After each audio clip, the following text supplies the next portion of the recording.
내버려 두심에서 벗어나기. 로마서 1장 18절에서 32절 말씀. 하나님의 진노가 불의로 진리를 막는 사람들의 모든 경건하지 않음과 불의에 대하여 하늘로부터 나타나나니, 이는 하나님을 알만한 것이 그들 속에 보임이라. 하나님께서 이를 그들에게 보이셨느니라.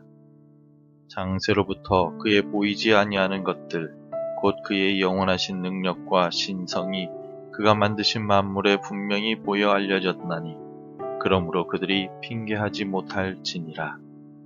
하나님을 알 때 하나님을 영화롭게도 아니하며 감사하지도 아니하고, 오히려 그 생각이 허망하여지며 미련한 마음이 어두워졌나니, 스스로 지혜 있다 하나 어리석게 되어 썩어지지 아니하는 하나님의 영광을 썩어질 사람과 새와 짐승과 기어다니는 동물 모양의 우상으로 바꾸었느니라.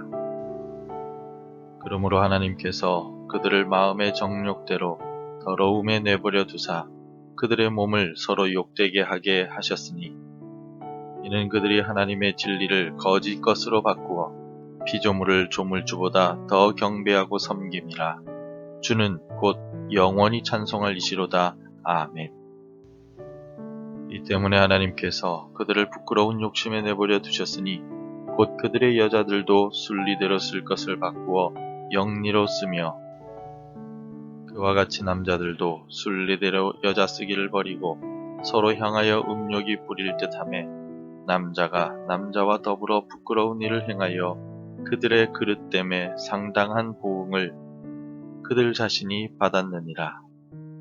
또한 그들이 마음에 하나님 두기를 싫어하며, 하나님께서 그들을 그 상실한 마음대로 내버려 두사 합당하지 못한 일을 하게 하셨으니, 곧 모든 불의, 추악, 탐욕, 악의가 가득한 자요, 시기, 살인, 분쟁, 사기, 악독이 가득한 자요, 수군수군하는 자요, 비방하는 자요, 하나님께서 미워하시는 자요, 능욕하는 자요, 교만한 자요, 자랑하는 자요, 악을 도모하는 자요, 부모를 거역하는 자요, 우매한 자요, 배약하는 자요, 무정한 자요, 무자비한 자라. 그들이 이 같은 일을 행하는 자는 사형에 해당한다고 하나님께서 정하심을 알고도 자기들만 행할 뿐 아니라 또한 그런 일을 행하는 자들을 옳다 하느니라.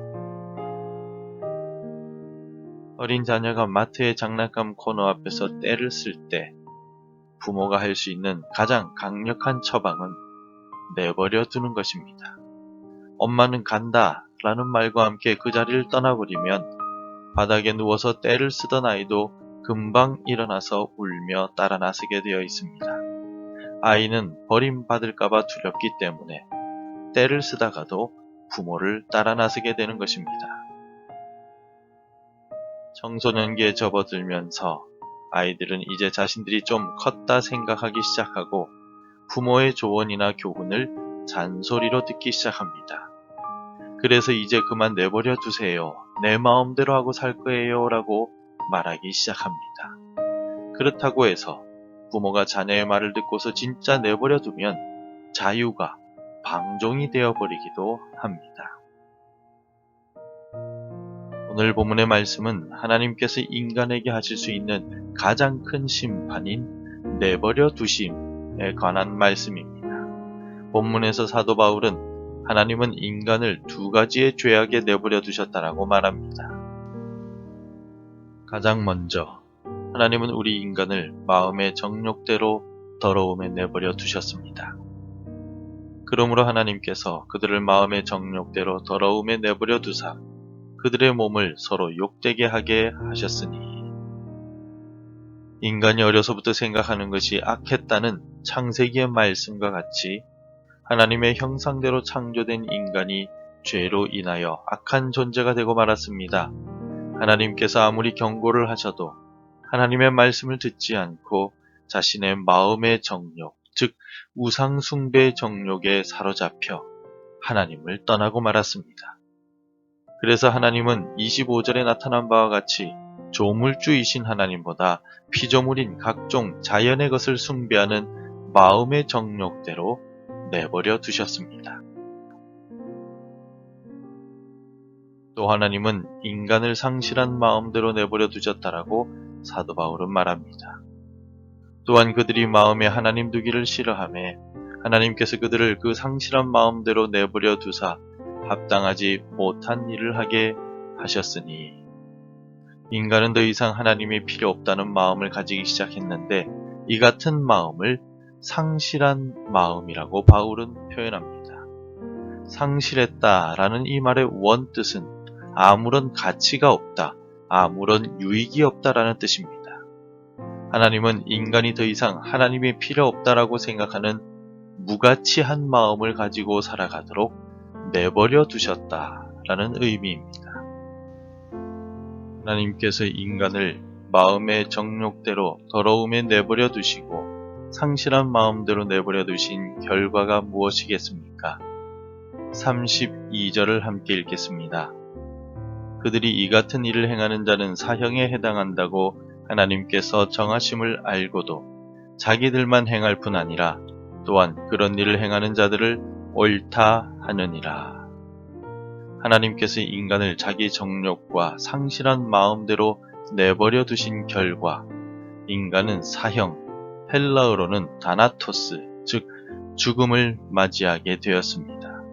죄의 결과는 영원한 죽음밖에 없습니다. 그러므로 죄의 결과인 영원한 죽음에서 벗어나기 위해서 모든 죄인들은 다시 조물주가 되시는 하나님께 돌아와야 합니다.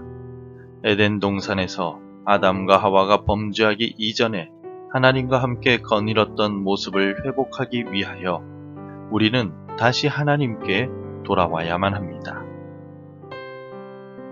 그리고 오직 예수님을 통해서 돌아와야만 합니다. 예수님은 내가 길이다, 나는 양의 문이다 라고 말씀하셨습니다. 죄인이 하나님께로 돌아가는 유일한 길은 예수님밖에 없습니다. 예수 그리스도를 믿고 자신의 죄를 회개해야만 하나님께 돌아갈 수 있습니다. 성도 여러분, 하나님께서 우리를 내버려 두신다는 것은 우리를 영원한 죽음에 내버려 두신다는 무서운 말씀과도 같습니다. 그러므로 우상 숭배의 정욕과 세상에 가치 없는 것에 집착하는 상실한 마음을 회개하며 예수 그리스도께 우리의 마음을 내어 맡깁시다. 예수님께서 오늘 하루 우리의 마음을 다스려 주시고 붙들어 주시길 기도로 간구하는 새벽 시간이 되시길 바랍니다. 기도하겠습니다. 창조주이신 하나님께로 가는 유일한 길이신 예수님, 이 새벽에 우리의 마음과 생각을 주님께 올려드립니다. 세상의 욕심과 즐거움에 익숙한 이 마음을 불쌍히 여겨주시고 주의 말씀과 찬송과 기도를 기뻐하는 마음으로 변화시켜 주옵소서. 오늘 하루 주님만 찬양하며 살아가는 복된 날이 되게 축복해 주옵소서. 예수님의 이름으로 기도드립니다. 아멘. 계속해서 함께 기도해 주시기 바랍니다. 내 삶을 간섭하시는 하나님께 감사하게 하소서. 세계 선교를 위해 헌신하는 종들을 붙들어 주소서. 우리 교회가 복음 전파를 위해 헌신하게 하소서. 복음 전해야 할 한 사람이 생각나게 하소서. 오늘도 말씀대로 살아가며 열매 맺는 하루가 되시기를 축복합니다.